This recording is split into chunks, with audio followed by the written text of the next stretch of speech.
Glad to have you staying with us here on Center Court, talking with Pete Sampras, the guy who, when they say the greatest tennis player of all time, I asked Rod Laver myself, and he said Pete Sampras with your accomplishments. I know he's an idol of yours.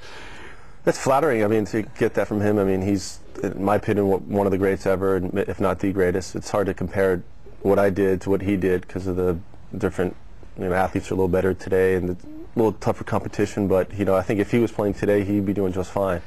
So it's hard to say there's one greatest ever. I think I'm up there. I mean, for me to sit here and say I'm the greatest, I won't do. You hit with Laver once. Yeah. We'll just, it was. I just got done practicing. I was in. You only wear white there. I was in colored shorts and a T-shirt, and he was hitting with Rosewall, and so I took the chance and went out there and hit a few balls with them.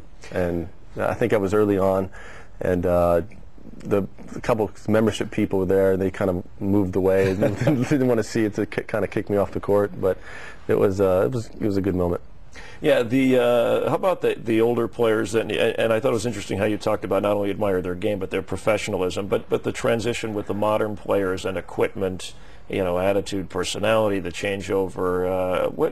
What's your view on that? On where tennis is going? Connors McEnroe kind of took the flag, so to speak, in the U.S. and really showed their emotion.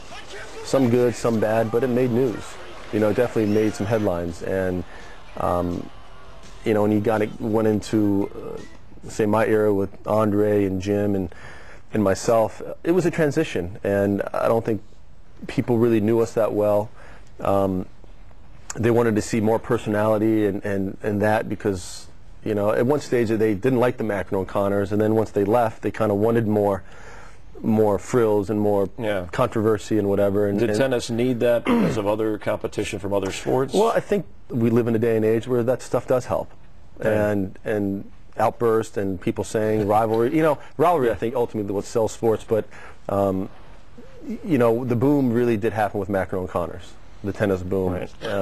But great players, but also great personalities, if you want to call it a great personality. But your personality is who you are, right? And I mean, the truth is, and people, and I've been around you, I mean, there's nothing wrong with your personality. I mean, as a tennis player, you do what you're supposed to do. That's your first and foremost responsibility. That's one thing I never really understood, being a great player in the 90s with the media hype and the kind of the MTV era and all the kind of those type of things. It was my job. I took it seriously. I played well. I played hard.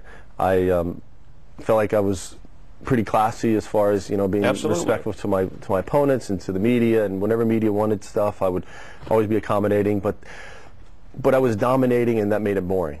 Right. It was too easy, and there wasn't anything to really talk about or write about. So they just kind of labeled me boring, and that always baffled me. But you're not boring. I appreciate that, Chris. Did you start to think in your own mind, maybe I should try to open up more? I never wanted show more of my personality. Well, that just wouldn't be me. Right. I didn't want to sell out. I didn't want to be someone that I wasn't for more money or more marketing or more headlines. I was comfortable being who I was, and that was the best thing for me, to be the best player in the world. And I wasn't going to compromise my integrity. And I wasn't going to have an image, or was I going to get a publicist. I wanted to be a tennis player. And I did a few things here and there, and maybe I could have done more, but I just felt like to be the best player in the world, this is my recipe, and this is what I stuck to be a champion who's not arrested, who's not creating problems, who has some class. And for all the the discussion about personality, I mean, the matches that were just terrific to watch, that had a lot of emotion and energy. Let's go to the U.S. Open '96 with Alex Corretja, and just the endurance and living through something like that. That was my will to win. That was putting a lot of pressure on myself. I didn't win a major that year. Felt a little more anxiety, went out there in that match a little bit empty on fuel, got a little tired, and started to drink some Coke in the fifth set to get some energy or whatever, and didn't settle well, and I was tired. I mean, I felt like I was just hanging on there for a while. Got in the breaker and just kind of got sick for a little bit and just hit the wall, and just for the first time really felt the crowd get behind me, and they saw that I was struggling and fighting off match point. Fighting off a match point, and I think that's when people actually saw my will. Yeah. And what saved me was that tiebreaker. I knew it was going to be over quick, and I just hung in there. Just hung in there when I wasn't feeling that great. And it's funny, at a same court that I packed it in. Yeah, Wimbledon 2000, practically on one leg. I mean, and the Grand Slam title record on the line. Again, another kind of warrior effort. The toughest 2 weeks, the most stressful 2 weeks of my career. I don't know how I did this, but I inflamed my shin, and I needed to get an injection before each match, which I don't really like, and that's the only way I could play. After the match or the next day, I couldn't practice, I couldn't really even walk. Took the injection, did that for every match, and wasn't playing really that well, was struggling, and I just felt like this is a good chance for me to break this record, because there were times where I wanted to pack it in. I wanted to just I can't deal with this, getting injections to play. And so the last day, got injected, went out and played, it rained. The injection wears off. Yeah. And so what do? You do it again. It was just kind of a mess down there.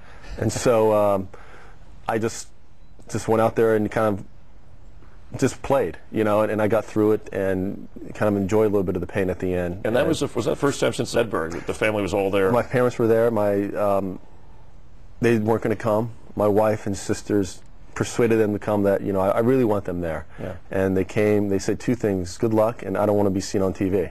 So they put them up. Well, they told me they didn't want to be in the players' box. Okay. So. Yeah, I mean, my dad thought I lost the match because he went for a walk, didn't watch some of the match, came back, and everyone was coming out. This is after I lost the first set. He didn't know there was a rain delay and all this, so he thought I lost.